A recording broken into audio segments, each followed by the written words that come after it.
Today I want to take a look at a pretty powerful tool called Docker. If you haven't used Docker or containers before, I guess the best place to start is by explaining what a container is. And so, back in the day when we wanted to deploy our applications on servers, maybe we had a old metal server, or fast forward a couple of years, we have a virtual server. So to get our applications to run, we have to install all of the runtime, all of the dependencies. If you're running Node.js, you have to go and install Node.js on the actual server, along with all the other libraries. So with containers, we solve the very complicated problem of replicating that environment. Every time you wanted to deploy that application to a server, you had to go and recreate the entire setup for that server, make sure all the libraries were there, they were the same version. It became messy and really broken. So Docker actually makes this real simple for us to package everything up into a container, like a little ball, and ship that off to a server and run it as is. So it's got all the dependencies needed to run our application. It's basically a cloud binary. And what's nice about that is it's recreatable and it's reproducible, and it solves the problem of, oh, this doesn't run on my machine, because everything's packaged up into one unit. So the best place to get started is actually by diving in, and so let's take a look. So I've got the Docker tools installed on my computer here. You can follow the instructions on the Docker website to grab it if you don't have it already. And so the basic command for Docker is going to be docker run. And so we'll do a docker run. I'm going to throw a couple flags on here. The first one is going to be to remove this container once it's stopped running, or else it's going to kind of linger around in the background and take up some space. So I'm going to remove it when it's done. I'm going to allocate an interactive terminal, and so that's what this IT is going to be. And then I'm going to tell it the ports that I want to expose. So the way the Docker daemon runs, it's on the server and nothing's exposed by default. So you have to explicitly tell it what kind of ports and security you want to expose. So I'm going to expose Nginx, which is a simple web server that we're going to use here, and I'm going to expose Nginx's port 80 to my local port 80. So it's always local mapped to the containers port. And then just pop in the container name, give it a tag. You can leave this off. This is basically just a tag, a version number for the container. Something to note here is that there's usually a name prefix here. So by default, it's library. But these are left off because these are managed by Docker. These are like Docker community containers. And so we can actually drop off the prefix here for the namespace. When we build a container later on, you'll see that I'm going to tag mine as Eddie Zane, which is my account on Docker Hub. So we can leave that off for now. And we'll just give this a run. Doesn't have the image locally, so it's going to go out and find it. Let's pull it down, unzipped it, and it's going to start up that container. And so that's it. Everything's running. We can pop back over. I've got the page loaded up in my browser, right? Give it a couple of refreshes. And we can see it's working. That's really cool. And so what's nice about this is I can ship this off anywhere. I can use this to compose with other containers. But it's basically, I didn't have to install Nginx. I didn't have to install any of the dependencies. What it's actually doing is mounting my local kernel into the Docker container. So this image actually is super lightweight because it's using my local kernel. So it's only got the things that it needs for Nginx to run. And so we can control C, that's been removed. I'll show you here is a list of those images, and there's the Nginx one we just downloaded. You see it was 126 megabytes. We can get that even smaller by using a smaller base image. You'll see one of these says Alpine, and that's actually a super small, lightweight Linux distribution, and that would probably cut this size down probably at least in half.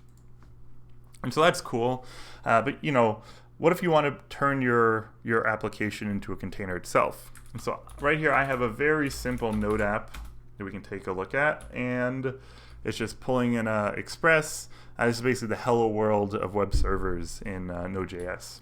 And so I'm grabbing the host name of the local computer. I'm going to run this and send this back to the browser.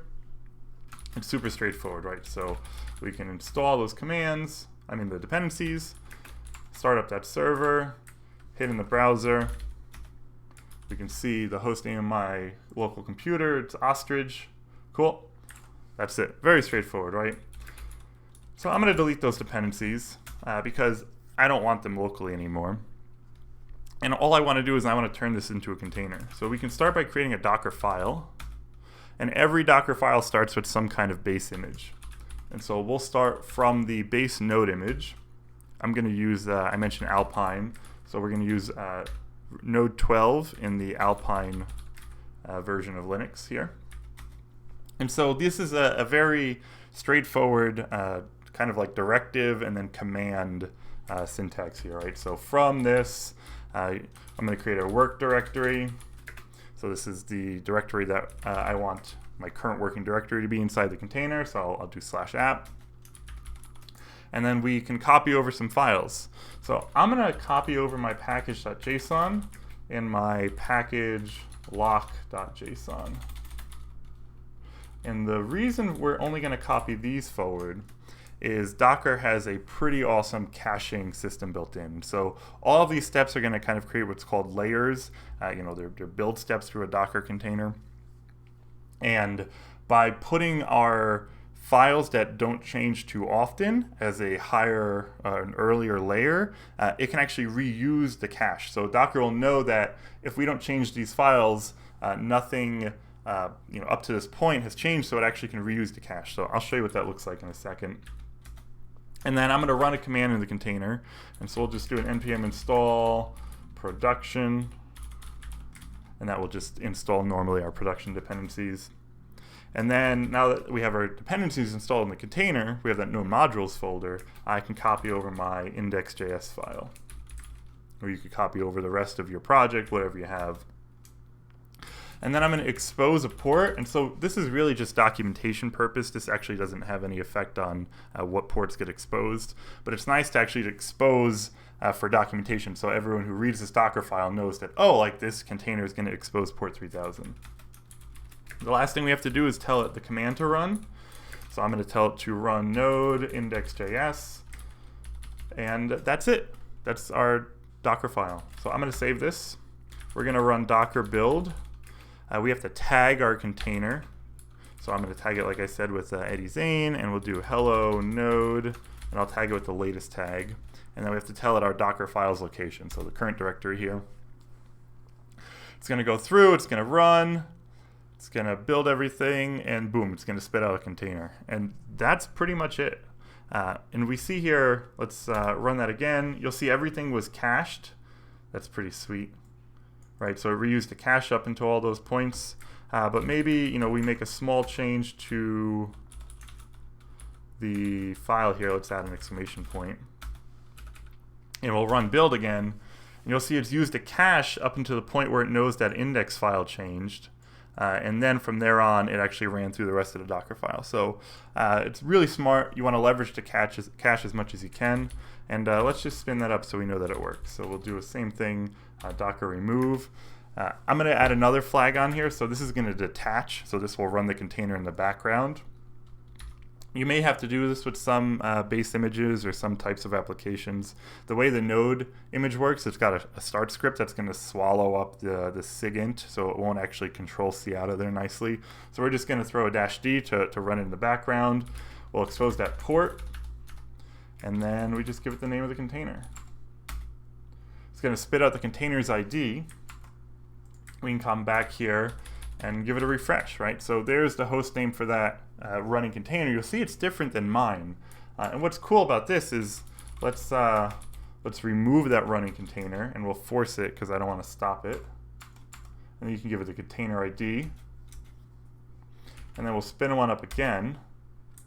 And if we refresh, you'll see it's got a different host name here. So it's using the container's ID as a host name. That's pretty cool. A couple other quick commands. You can do a docker ps. It'll show you the running containers. They usually always get like a generated name. You can do ps-a to see kind of like those stopped containers that aren't removed. If you left off the remove flag, then you can see all the ones that are taking up space. So if we can stop this running container by the name or the container ID. And this might take a little bit. It's kind of janky with how that stop script works. So that's why I usually give it a force to remove it. Okay, it did actually stop in the background. Cool. And so that's the basics of Docker. Definitely give it a try. Definitely give it a play. There's a lot of other features that I might make a video in the future to take a look at, but that's the basics, and that'll get you started creating some containers out of your apps.